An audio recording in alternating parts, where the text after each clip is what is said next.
A ti. Muy buenos días, muchas gracias. Muy buenos días a todos, hermanos. Es un placer para mí y para mi esposa estar con vosotros hoy a la mañana. Con muchos de vosotros son muchos años que nos conocemos y cada vez que nos encontramos es una alegría, una bendición la comunión que tenemos en Cristo. Con otros como Oscar son menos los años y como él ha mencionado, yo no sé si habla muy bien de mí esta temeridad de atreverme a salir a correr con esta gente joven, pero creo que toda oportunidad que tengamos para disfrutar de la comunión que tenemos en el Señor es buena y vale la pena. Así que, repito, estoy muy contento de estar con vosotros. Ya hemos orado, habéis orado varios de vosotros pidiendo que el Señor nos hable por su palabra. Es mi oración y mi deseo que así sea. Así que quiero invitaros a abrir vuestras Biblias en el Evangelio de Juan, capítulo 8. La palabra del Señor en esta mañana va a estar basada en esta porción de la Escritura, Juan, capítulo 8. Y vamos a dar lectura al último versículo del capítulo 7 hasta el versículo 11.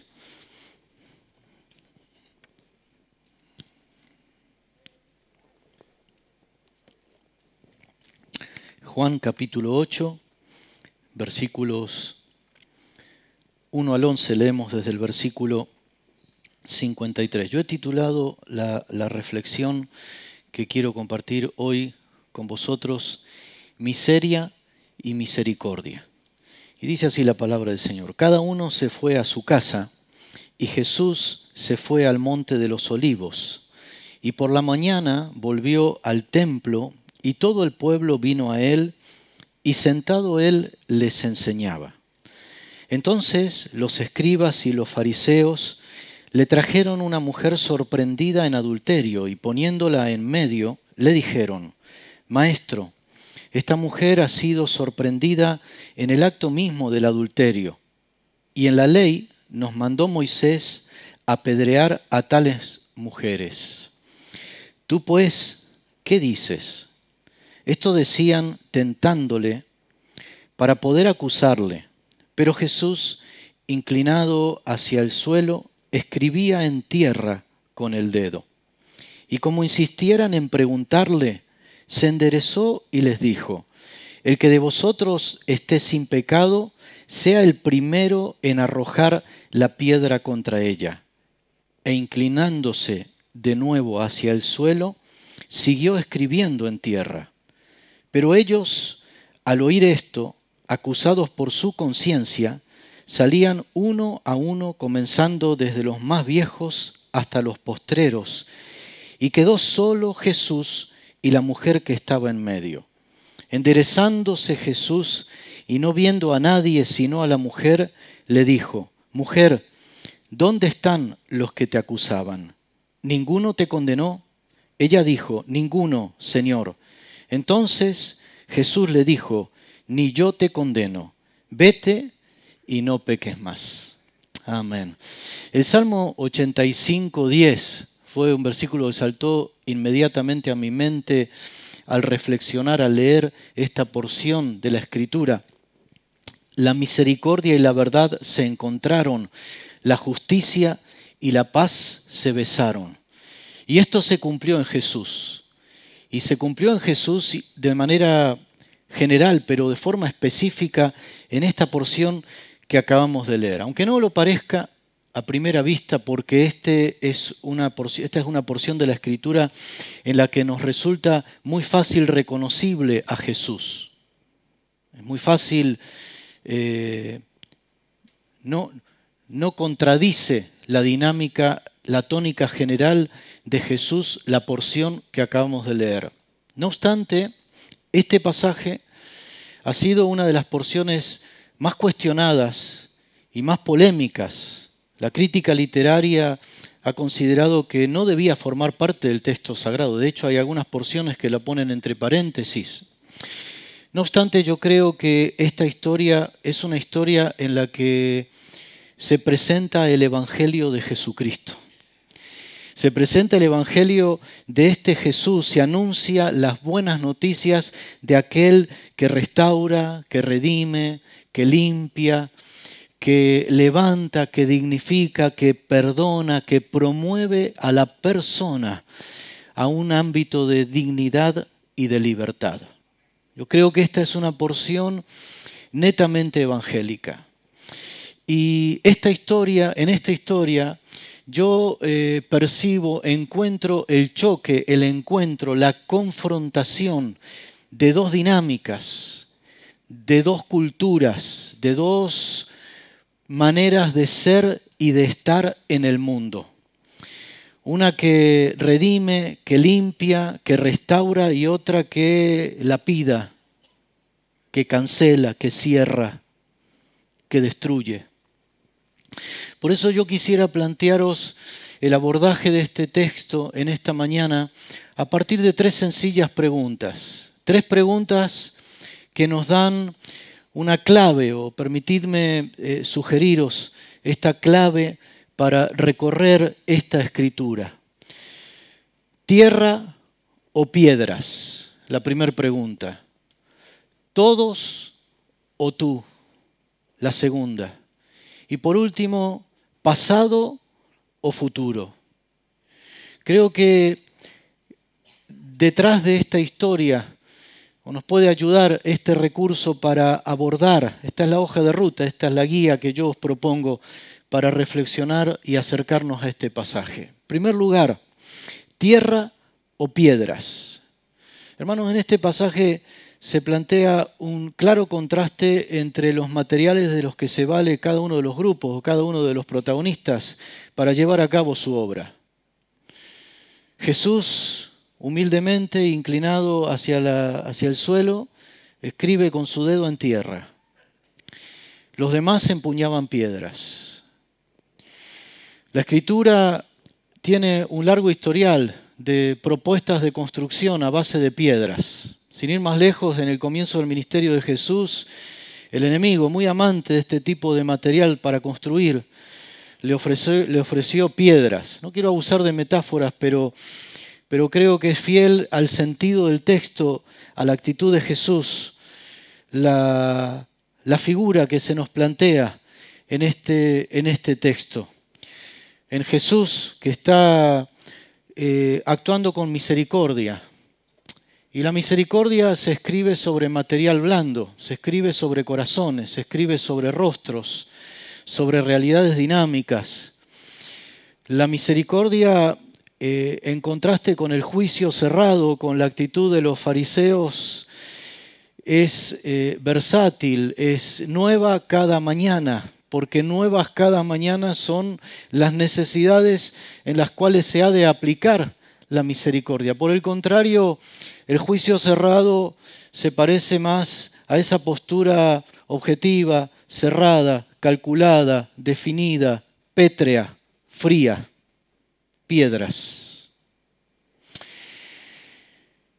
Este pasaje nos muestra cómo Jesús está inclinado en tierra escribiendo. A mí me evoca el acto mismo del Creador que mancha sus manos con el barro de la condición humana para formar, transformar, modelar a su imagen.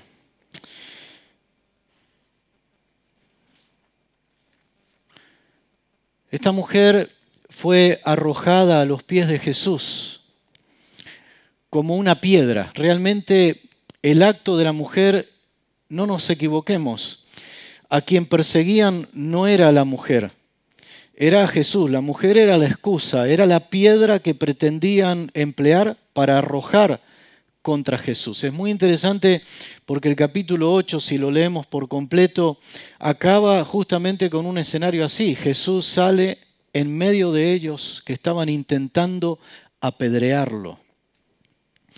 Porque el asunto en cuestión detrás de, yo diría, la inmensa mayoría, por no decir la totalidad de nuestros conflictos, es Jesús y su obra. Es la obra de Jesús. ¿Quién me salva? ¿Quién es mi Salvador? mi propia justicia, mis seguridades, mis lineamientos, mis perfecciones, mis conclusiones. ¿Quién es mi Salvador? Porque si Jesús es mi Salvador, entonces no hay ningún inconveniente, no hay ningún problema. Estamos confiados, en sus manos estamos seguros. Jesús fue literalmente el Salvador de esta mujer. Lo mejor que le pudo pasar a esa mujer fue ser arrojada a los pies de Jesús. Y lo mejor que nos puede pasar a nosotros es lo mismo. Hace unos momentitos cantábamos este coro, a sus pies, estar a los pies de Jesús es lo mejor que nos puede ocurrir. ¿Qué escribió Jesús en tierra? No lo sabemos, hay infinidad de especulaciones, pero esta figura que contrasta los materiales de construcción, las dinámicas que se establecen, las posturas que nosotros abrazamos en la vida, es muy sugerente. Algunos piensan que probablemente los pecados, otros dicen que simplemente escribió garabatos. Humildemente estaba el acto mismo de escribir en tierra, evocaba en la mente de los hebreos ciertas historias y tradiciones muy significativas que para ellos tenían un sentido profundo. La historia de Daniel en el capítulo 5 nos muestra un momento en el que aparece una escritura en la pared. Y esa escritura en la pared tenía un mensaje. Costó interpretar hasta que Daniel fue quien dio interpretación. Y la interpretación era: al rey Belsasar ha sido puesto en balanza y ha sido hallado falto. Tu reino tiene los minutos contados. La escritura dice que esa noche falleció. Es inevitable que para estos intérpretes de la ley, conocedores de la ley, el acto de Jesús escribir en tierra no evocara en su memoria esto. Hay aún otro detalle que a mí me resulta interesante. Daniel tiene un capítulo 13, no inspirado, apócrifo, pero en el capítulo 13 de Daniel se cuenta la historia de una tal Susana. Y esa mujer fue traída acusada de adulterio falsamente por dos jueces ancianos, hombres corruptos, que se pusieron de acuerdo basándose en la ley de Moisés. Bastaba que dos testigos acusaran a alguien, y estos hombres acusaron a esta dama con la intención de cohabitar con ella. Y ella estaba en una situación inescapable, algo parecido a lo que ellos pretendían situar a Jesús en este mismo contexto. Sí, si no cedes a nuestra presión, vas a ser condenada a muerte.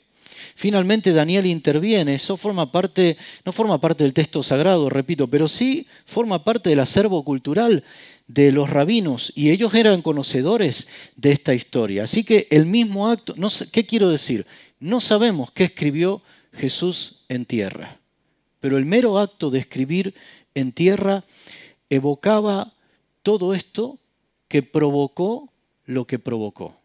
La Escritura dice que desde los más viejos hasta los más jóvenes comenzaron a abrir las manos, soltar las piedras e irse por donde habían venido.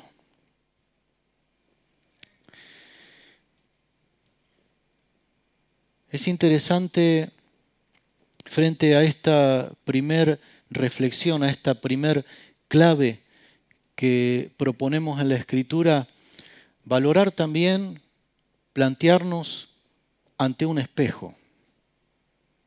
Soy amante de conclusiones cerradas, de empuñar piedras, o prefiero, como lo hizo Jesús, el Maestro, tener la humildad de escribir nuevas escrituras, nuevas posibilidades frente a aquellos que quizá no eran inocentes. ¿Quién de nosotros puede esgrimir un certificado de inocencia? La Escritura dice que todos somos pecadores. Que el Señor en esta mañana nos dé de su gracia para poder optar por la misericordia. ¿Qué escribió Jesús en tierra? No sabemos, pero sí sabemos lo que resultó, lo que ocasionó. Fue el triunfo de la misericordia. La segunda clave, todos o tú. Es interesante notar, como hemos leído, versículos 7 y 8, fijaros este juego de combinación, de pasar del plural, del grupo, al singular, a la persona, y como insistieran en preguntarle, ellos estaban ahí acosando. No fue una pregunta y luego otra pregunta. El texto nos da el pie a entender que habían sometido a Jesús a una especie de presión de grupo, a una acción mantenida en el tiempo. Como insistieran en preguntarle, se enderezó y les dijo: el que de vosotros, fijaros qué precioso, el que de vosotros esté sin pecado, sea el primero en arrojar la piedra contra ella. E inclinándose de nuevo hacia el suelo, siguió escribiendo en tierra. Hermanos, así como hay un contraste entre la dinámica de las piedras y de la tierra, de la arena, de la escritura, el material maleable, hay un contraste entre el todos y el tú. El todos propio de la dinámica de las masas, del grupo, de la voz de la mayoría, con el tú de Jesús, el tú de la persona, el tú del individuo, el tú de mirar a los ojos, de conocer el corazón, de saber la realidad, de identificar y reconocer al individuo. Hay un contraste. Todos contra Jesús, todos contra la mujer. Todos sabemos las dinámicas de los grupos, la dinámica de grupo despersonaliza, diluye la responsabilidad del individuo. Nos coloca en una posición de fácil adoctrinamiento, impone ideología, adopta las formas más monstruosas de comportamiento. La segunda mitad del siglo pasado fue muy prolífica en avances relacionados con la investigación de la psicología social, lamentablemente a consecuencia de episodios trágicos como el Holocausto nazi, la Segunda Guerra Mundial, el comportamiento de grupo. Todos o tú. Qué bueno el Evangelio de Jesucristo, que viene a dignificar al ser humano, a hacerlo pararse sobre sus pies, reconocerse y reconocer al otro como persona. En contraste con estas dinámicas de masa, de todos. Ahí estaban todos contra Jesús, utilizando a una persona como un objeto arrojadizo, cosificándola, convirtiéndola en un instrumento, en una palanca que iban a utilizar para sus propias intenciones. ¿Cuánto de esto vemos en nuestras realidades cotidianas? ¿Cuánto necesitamos cada uno de nosotros, yo el primero, reconocerme como persona delante del Señor Jesús? Dejar que su mirada me encuentre, me lea.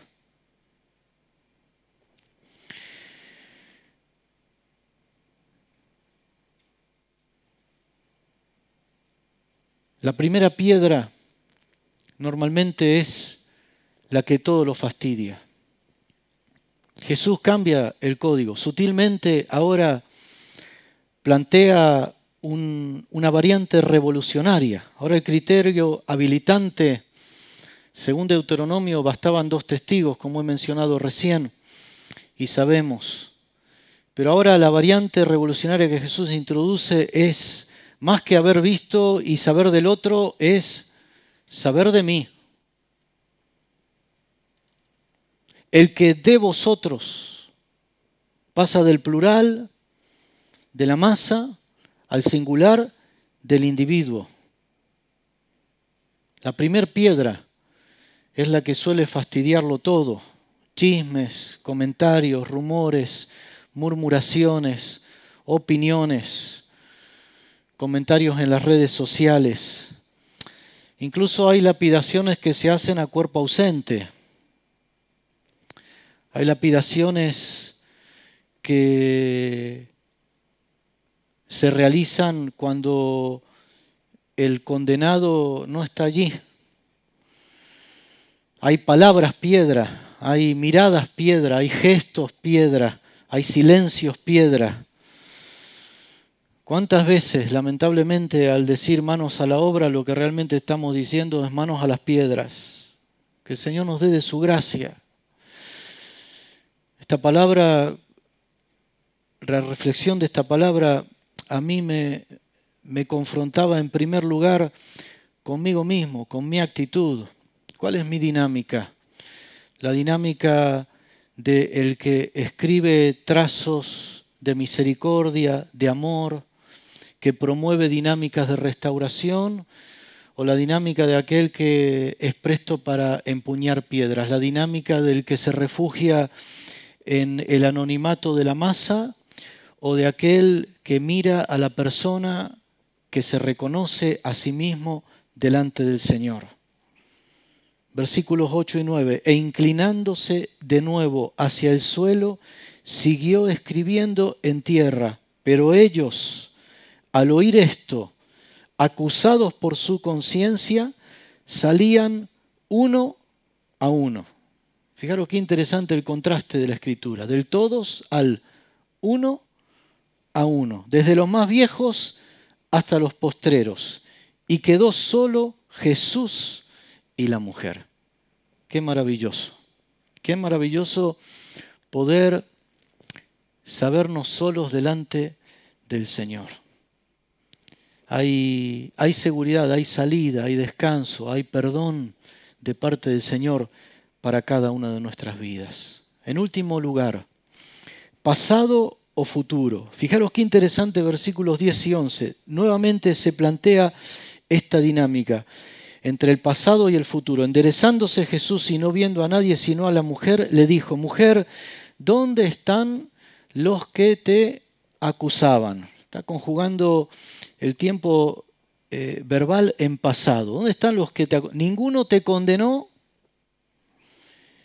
Ella dijo: ninguno, Señor. Entonces Jesús le dijo: ni yo te condeno. Vete y no peques más. Esta mujer, al encontrarse con la mirada de Jesús, se vio mirada como nunca nadie jamás la había mirado. Esta mujer probablemente había sido mirada con ojos diferentes, pero hoy se encontró con una mirada nueva, única, desconocida. Nunca nadie la había mirado así. No era una mirada de deseo, no era una mirada de cosificación, no era una mirada de censura. No la vio como un objeto de placer, la vio como persona, porque la caridad y el amor comienzan por un cambio en la mirada. Esta mujer se vio mirada con ojos de amor, y la mirada de Jesús siempre es una mirada reveladora y restauradora.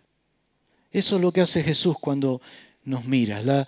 La santidad genuina nace del amor y no de la coacción. Me parece extraordinario. Cada vez que me acerco a la figura de Jesús en cualquiera de sus narrativas, me parece revolucionario, me parece extraordinario. Me confronta con mis propias miserias. Yo como pastor, nosotros probablemente no habríamos dado la respuesta. Yo no habría desde luego dado esta respuesta. Yo he dicho a esta mujer: a ver qué va a hacer de ahora en adelante. Necesitaríamos hacer alguna especie de curso de rehabilitación. Dar un tiempo y ver. Inmediatamente Jesús. Jesús que promueve dinámicas de futuro en nuestras vidas. La promueve a ese futuro de libertad, de dignidad. Vete, mujer, yo no te condeno. Vete y no peques más. Es precioso encontrar la mirada y la dinámica de Jesús, las dinámicas de Jesús que contrastan con nuestras dinámicas. Este impulso de Jesús hacia la libertad le da el regalo de un nuevo comienzo. ¿Cuántos nosotros probablemente en distintos momentos de la vida nos gustaría volver al momento de nuestra vida cuando todo nuestro futuro estaba intacto? Sabes, esto es posible siempre en Jesucristo. Siempre es posible en Jesucristo, porque Jesús no tiene miradas de censura, de condenación. ¿Cuánto de nuestro vocabulario está cargado de pasado? ¿Cuánto de nuestro futuro está lleno de pasado? Más de lo mismo. Jesús promueve dinámicas de futuro, de recrear, de dignificar, de poner sobre nuestros pies, de promover a la libertad. Eso solo y únicamente lo puede hacer el Señor Jesucristo. Hoy comenzamos citando el Salmo 85, 10. La misericordia y la verdad se encontraron, la justicia y la paz se besaron. Estas realidades se funden y se encuentran en el Señor Jesucristo.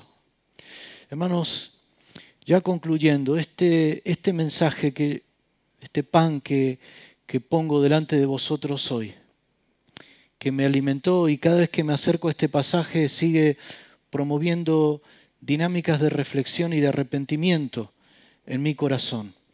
Este mensaje es tanto para aquellos que reconocemos que tenemos las manos cargadas de piedras, quizá con razones objetivas, cerradas, análisis precisos, se corresponden con realidades, es lo que se merece. Es que la justicia de Dios es muy injusta desde los paradigmas humanos. No es justo que un justo muera por los injustos. No es justo. Pero esa es la justicia de Dios. Dios nos ha hecho justicia de Dios en Él.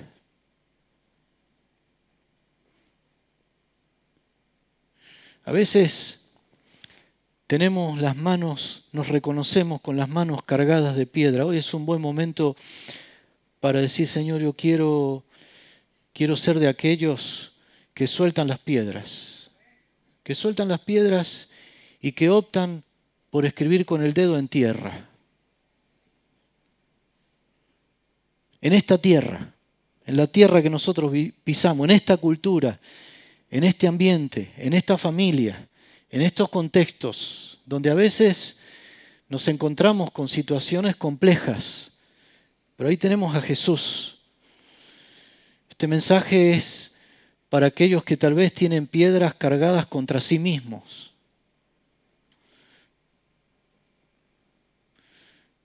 Contra situaciones de las cuales se sienten incómodos, avergonzados, y dicen, ¿por qué? ¿Cómo fui capaz? Hoy es un buen momento para abrir las manos y soltar las piedras y abrazar la misericordia del Señor sobre nuestras vidas. Incluso yo diría que este mensaje es para aquellos que tenemos a veces o podemos caer en la trampa de tener las manos cargadas de piedras contra Dios. ¿Por qué permitiste esto? ¿Por qué ocurrió esto en mi vida?